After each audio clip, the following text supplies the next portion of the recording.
وہ فرشتوں سے بات کرتی تھی، فرشتے ان سے بات کرتے تھے، ان کے محراب میں جنت سے غذا آتی تھی، وہ صدیقہ تھی۔ جناب زہرا کے لیے، جناب زہرا میں یہ فضیلتیں تو تھیں ہی، اس کے علاوہ فضیلتیں بھی تھیں۔ اگر اس کے علاوہ فضیلتیں نہ ہوتی تو ان 4 مستورات میں امتیاز نہ حاصل ہوتا، ان 3 مستورات پر فوقیت نہ حاصل ہوتی۔ تو جناب زہرا میں یہ فضیلتیں تو تھیں ہی، اس کے علاوہ فضیلتیں تھیں۔ اگر صرف یہی فضیلتیں ہوتی تو جناب مریم کے برابر ہو جاتی، تو افضل کیسے؟ اس کے علاوہ بھی فضیلتیں تھیں جن کی بنا پر ان کو امتیاز حاصل ہوا، مستورات میں جو 4 مستورات ہیں ان میں امتیاز حاصل ہوا، فوقیت حاصل ہوئی۔ یہ ہے شہرابی کا عظمت۔ اور عظمت کے سلسلے میں یہ بھی بات عرض کرتا چلوں کہ آپ زیارت میں کیا پڑھتے ہیں؟ السلام علیکم یا سیدۃ نساء العالمین، فاطمہ سیدۃ نساء العالمین۔ زہرا کیا ہے؟ فاطمہ کیا ہے؟ عالمین کی عورتوں کی سردار ہے۔ خالق کائنات کیا ہے؟ خدا کیا ہے؟ الحمدللہ رب العالمین۔ خدا جو ہے عالمین کا پالنے والا ہے۔ سید الانبیاء کے لیے وما ارسلناک الا رحمتا للعالمین، ہم نے اپنے حبیب کو عالمین کے لیے رحمت بنا کر بھیجا۔ عزیزان محترم، اس میں جو لفظ عالمین آیا ہے یہ کیا ہے؟ یہ جمع کا صیغہ ہے، جمع کا صیغہ ہے۔ عالم واحد، عالمین جمع ہے۔ عالم کا مطلب ایک عالم، عالمین کا مطلب بہت سے عالم، اور عربی میں جمع 3 یا 3 سے زیادہ پر دلالت کرتا ہے۔ کم سے کم جمع کے لیے 3 کا ہونا ضروری ہے۔ خدا کے لیے الحمدللہ رب العالمین، حمد ہے اس خدا کی جو عالمین کا پالنے والا، عالم کا پالنے والا نہیں ہے، عالمین کا پالنے والا ہے۔ سید الانبیاء کے لیے وما ارسلناک الا رحمتا للعالمین، ہم نے اپنے حبیب کو عالمین کے لیے رحمت بنا کر بھیجا، عالم کے لیے نہیں، عالمین کے لیے رحمت بنا کر بھیجا۔ شہزادی کے لیے فاطمہ سیدۃ نساء العالمین، فاطمہ کیا ہے؟ عالمین کی عورتوں کی سردار ہے، عالم کی عورتوں کی سردار نہیں ہے، عالمین کی عورتوں کی سردار ہے۔ یہاں تک کہ تاریخ میں ملتا ہے اس عالم جیسے 18,000 یا 20,000 عالم ہے، اس عالم جیسے 18,000 یا 20,000 عالم۔ اس کا مطلب یہ ہوا شہزادی کونین، شہزادی عالمیات 18,000 یا 20,000 عالمین کی عورتوں کی سردار ہے۔ یہ ہے شہزادی کی عظمت، یہ ہے شہزادی کی فضیلت۔ عزیزان محترم، اگر سید الانبیاء بیٹھے ہوتے، فاطمہ حاضر ہوتی تو خوش آمدید کہتے تھے، ان کے احترام میں کھڑے ہو جاتے تھے، اپنی جگہ پر بٹھاتے، ہاتھوں کا بوسہ لیتے، آنکھ کا بوسہ لیتے، پیشانی کا بوسہ لیتے۔ فرمایا فاطمہ تو بضعۃ منی، فاطمہ میرا ٹکڑا ہے، فاطمہ میرا جز ہے۔ جس نے فاطمہ کو اذیت دی اس نے مجھے اذیت دی، جس نے مجھے اذیت دی اس نے اللہ کو اذیت دی۔ عزاداروں، رسول خدا کی وفات کے بعد شہزادی پر قیامت گزر گئی، ہر وقت گریہ کرتی رہتی تھی، صبح ہو یا شام، دن ہو یا رات، ہر وقت یاد پدر میں گریہ کرتی رہتی تھی۔ ایک دن اہل مدینہ مولا علی کے پاس آئے، کہا کہ اے علی، آپ بنت محمد سے کہہ دیجئے یا دن میں رویا کریں یا رات میں رویا کریں، ایک وقت مقرر کر لیں عزاداروں، اس شکایت کا اثر شہزادی پر اس قدر ہوا کہ صبح میں بچوں کو لیتی اور جنت البقیع میں چلی آتی تھی، دن بھر رویا کرتی تھی۔ جب مولائے کائنات نے برابر کا معمول دیکھا تو ان کے لیے ایک مکان بنوا دیا جسے کہتے ہیں بیت الاحزان۔ آج عزا خانے، امام باڑے اسی کی یادگار ہیں۔ سب سے پہلا عزا خانہ مولا علی نے سیدہ کے لیے بنوایا۔ یاد پدر میں شہزادی کا جو عالم تھا، آپ یوں اندازہ لگائیے، بلال حبشی جو رسول کے مؤذن تھے اور مدینے میں رہتے تھے، رسول خدا کی وفات کے بعد انہوں نے مدینہ چھوڑ دیا، وہ اپنے وطن یمن چلے گئے، کیونکہ رسول خدا کے بغیر مدینے میں رہنا گوارا نہیں تھا، وہ اپنے وطن یمن چلے گئے۔ 1.5 یا 2 ماہ کے بعد رسول خدا ان کے خواب میں آتے ہیں اور کہتے ہیں، اے بلال تم نے میری ڈیوڑی چھوڑ دی، اے بلال تم نے میرا مدینہ چھوڑ دیا، اے بلال تمہیں میرے بچے یاد کر رہے ہیں۔ عزاداروں، بلال خواب سے بیدار ہوتے ہیں، سیدھے مدینے کی طرف روانہ ہوئے۔ جب مدینے میں پہنچتے ہیں تو پورے مدینے میں یہ خبر مشہور ہو گئی کہ رسول کا مؤذن آ گیا۔ جب ان شہزادوں کو معلوم ہوا، حسنین کو معلوم ہوا، تو دونوں شہزادے دوڑتے ہوئے مادر گرامی کے پاس آئے، کہا اے مادر گرامی، نانا کا مؤذن بلال آئے ہیں۔ شہزادی نے کہا کہ اے شہزادوں، جاؤ بلال کو گھر پہ بلا کے لے آؤ۔ دونوں شہزادے دوڑتے ہوئے بلال کے پاس آئے۔ جیسے ہی بلال نے دونوں شہزادوں کو دیکھا، سینے سے لگایا، آنکھوں کا بوسہ لیا، پیشانی کا بوسہ لیا۔ اس کے بعد دونوں شہزادوں نے کہا کہ اے بلال، آپ کو ہماری مادر گرامی بلا رہی ہیں۔ بلال نے ایک شانے پر ایک شہزادے کو، دوسرے شانے پر دوسرے شہزادے کو بٹھایا۔ آئے در سیدہ پر شہزادی نے بلال کو سلام کہا، بلال کی چیخیں نکل گئیں، اللہ اللہ، شہزادی پر یہ عالم، شہزادی پر یہ مصیبت، مجھ غلام کو سلام کرے۔ شہزادی نے کہا اے بلال، تمہاری اذان سنے ہوئے کافی دن ہو گئے ہیں، میری خواہش ہے ایک بار اذان کہو۔ کہا اے شہزادی، میں نے رسول خدا کی وفات کے بعد یہ عہد کیا تھا کہ اب اذان نہ کہوں گا، لیکن آپ جزو رسول ہیں، آپ کا حکم گویا رسول کا حکم ہے، اس لیے میں تیار ہوں۔ عزاداروں، بلال گلدستہ اذان پر گئے۔ جیسے ہی بلال نے کہا اللہ اکبر، شہزادی کو اپنے بابا کا زمانہ یاد آنے لگا۔ جیسے ہی بلال نے کہا اشہد ان محمد رسول اللہ، شہزادی نے ایک چیخ ماری اور زمین پر بے ہوش ہو گئی۔ دونوں شہزادے دوڑتے ہوئے بلال کے پاس آئے، کہا اے بلال، اذان کو ختم کر دو، اس لیے کہ ہماری مادر گرامی بے ہوش ہو گئی ہے۔ میں کہوں گا اے شہزادی، بلال نے آپ کے بابا کا نام بڑے ہی ادب و احترام سے لیا، لیکن آپ برداشت نہ کر سکی، مگر ہار سکینہ جب یاد پدر میں رونا چاہتی تھی، شمر کبھی تماچے مارتا تھا، کبھی تازیاں نے۔ آئے انقلاب زمانہ، رسول کے پہلو میں بیٹھنے والے در سیدہ پر آلہ لکڑیاں لے کر آ گئے، دروازے میں آگ لگا دی۔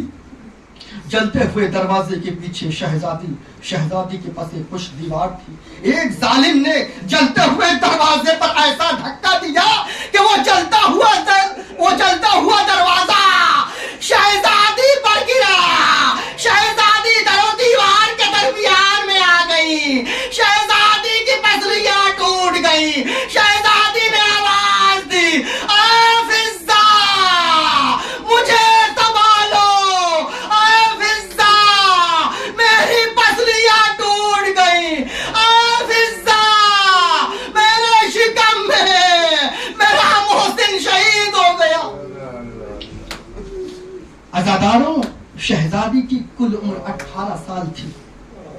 اس 18 سال کی عمر میں شہزادی کے سر کے بال سفید ہو گئے، چہرے پر جھریاں پڑ گئیں، کمر جھک گئی، عصا کا سہارا لے کر چلنے لگی اور یہ مرثیہ پڑھتی تھی، صبت علیہ مصائب اللہ انہا، صبت علیہ میں سرنا لیا۔ اے بابا، آپ کے بعد مجھ پر وہ مصیبت کے پہاڑ ٹوٹے، اگر دنوں پر پڑتے تو رات کی تاریخ میں تبدیل ہو جاتے۔ عزاداروں، جب شہزادی کی شہادت کا وقت قریب آیا تو چند وصیتیں کی۔ کہا ہے ابو الحسن میری چند وصیتیں ہیں۔ پہلی وصیت یہ ہے کہ میری بھانجی امامہ بنت زینب سے عہد کرنا، کیونکہ وہ میرے بچوں سے بے پناہ محبت کرتی ہے، بہت زیادہ محبت کرتی ہے۔ دوسری وصیت یہ ہے کہ میرا جنازہ رات میں اٹھانا۔ تیسری وصیت یہ ہے تم ہی مجھ کو غسل و کفن دینا اور میرے اوپر نماز پڑھنا۔ اور اے ابو الحسن، میں عرصے سے آپ کے ساتھ رہی ہوں، اگر کوئی خطا ہو گئی ہو تو مجھے معاف کرنا۔ اے ابو الحسن، میرے مرنے کے بعد مجھے بھول نہ جانا، میری قبر پر فاتحہ پڑھتے رہنا۔ اے ابو الحسن، اگر میرے بچے تمہارے خلاف مزاج اگر کوئی کام کرے تو انہیں بن ماں کا سمجھ کر معاف کر دینا۔ با محمد با علی با سیدہ،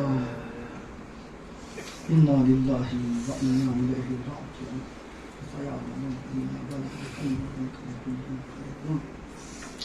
ربنا تقبل منا انک انت السمیع العلیم۔ یا زہرا